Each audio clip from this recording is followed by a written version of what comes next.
Semangat masyarakat Kecamatan Grogak menyambut kedatangan KBS Koster Bali 1 tidak mau kalah dengan kecamatan yang lain yang sudah didatangi calon gubernur dari PDI Perjuangan ini.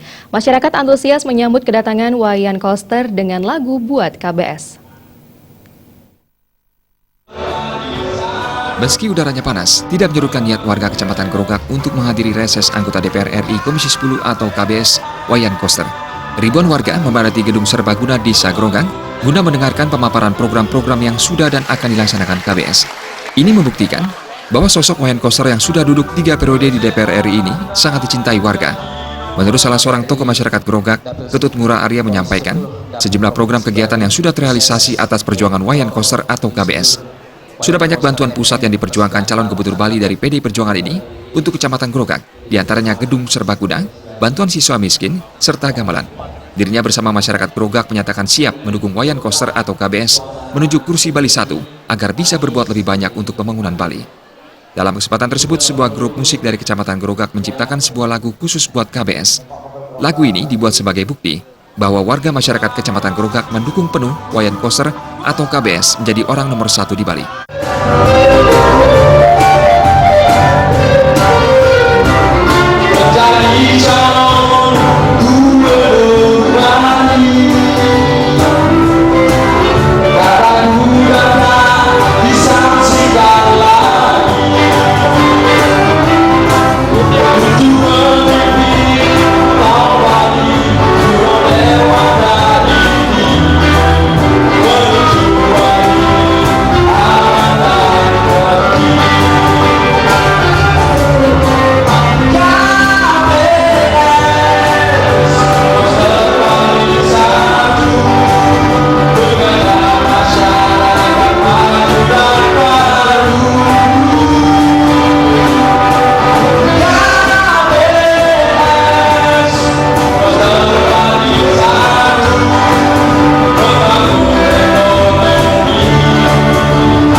Melihat membeludaknya warga masyarakat di setiap kegiatan resesnya di Kabupaten Buleleng, KBS atau Koster Bali 1 semakin memantapkan niat dan langkahnya menjadi orang nomor 1 di Pulau Dewata ini.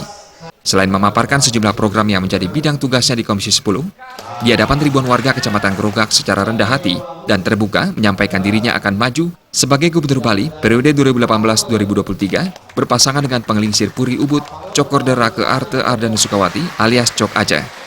KBS menyatakan telah memiliki konsep pembangunan untuk Bali ke depan dengan menggunakan landasan adat, agama, tradisi, seni, dan budaya untuk memperkokoh jati diri kerama Bali dengan menggunakan pola pembangunan nasional semesta berencana untuk mewujudkan masyarakat Bali berdaulat di bidang politik, berdikari di bidang ekonomi, dan berkepribadian di bidang budaya. Gus Ngurah, Bali TV.